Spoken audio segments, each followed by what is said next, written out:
Bonjour à tous. Une petite vidéo très courte pour illustrer le biais sur le design structure matrix. Nous sommes actuellement sous Internet Explorer, sous Cognition Cockpit et plus particulièrement sous le plugin de design structure matrix qui est proposé nativement, ce qui a un fort intérêt puisque vous allez pouvoir interagir directement avec vos données d'ingénierie. Vous êtes sous votre environnement d'ingénierie avec vos données à jour. Et l'analyse que vous allez effectuer à partir de l'algorithme va s'effectuer sur vos données d'ajout. Vous avez 5 tabulations disponibles pour cet algorithme. Une partie pour paramétrer et exécuter l'algorithme, une partie qui va vous montrer les résultats de l'algorithme, une partie avec l'historique des exécutions de l'algorithme, une partie visualisation de l'algorithme sous forme matricielle, et la génération des groupes. Une fois que vous êtes satisfait de votre algorithme, vous pouvez générer les groupes dont vous allez réellement les générer et pouvoir les retrouver sous votre environnement cockpit et pouvoir ainsi directement interagir avec eux et donc travailler avec ces groupes. On voit d'ailleurs ici un groupe qui a été créé le 19 janvier 2015 suite donc à une exécution de l'algorithme. Cela représente donc environ 26 groupes, si je ne me trompe pas, et chaque groupe finalement possède ces fonctions qui lui ont été attribuées. Donc ici, l'algorithme a supposé qu'un groupement optimal a été de grouper toSense rollover position, toCompute rollover position et toKillEngine. Ces 3 fonctions sous un même groupe. Vous pouvez retrouver l'ensemble de vos groupes et naviguer dessus. C'est toujours plaisant de pouvoir naviguer visuellement dans vos données.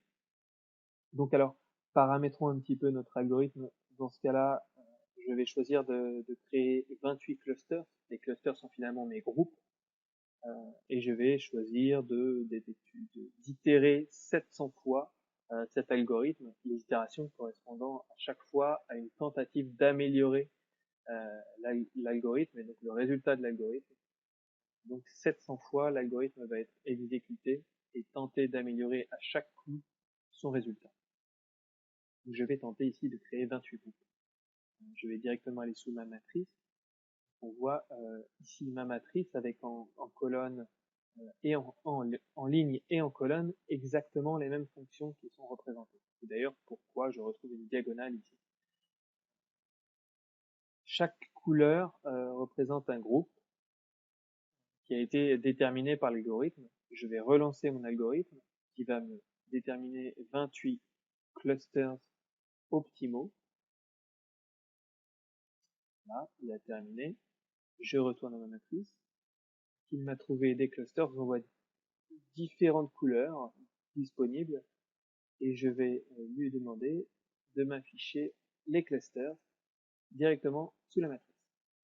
C'est parti, c'est sans doute la partie la plus visuelle, la plus étonnante de l'algorithme, mais pas forcément la plus puissante. On voit donc les groupes qui ont été créés et tout de suite on identifie un problème dans le paramétrage de l'algorithme. Il faudra pallier à ce paramétrage car il nous a créé un groupe mastodon qui est finalement peu optimal. C'est plutôt un groupe fourre-tout. Les autres semblent plus équilibrés. Voilà, des groupes avec ici, on voit la majorité des fonctions qui ont été groupées sous ce groupe 25, ce sont les fonctions autour des turn indicators, donc les clignotants. Voilà. Voilà très rapidement pour cet algorithme. Vous pouvez ensuite générer des groupements basés sur les résultats de la dernière exécution. Il vous propose des noms qui sont parfois cohérents, parfois non, et donc à vous de compléter le nom de ces groupes si vous le souhaitez. Et vous pouvez générer ces groupes. Voilà. Donc ces groupes vont ensuite apparaître directement sous l'outil. et vous allez pouvoir donc commencer à travailler sur la base de ces outils, de ces groupes, pardon, excusez-moi. Voilà. J'espère que vous avez pu entrevoir les bénéfices de cet algorithme, la puissance de pouvoir jouer directement sur vos jeux de données d'ingénierie. Je vous souhaite une excellente journée. À bientôt.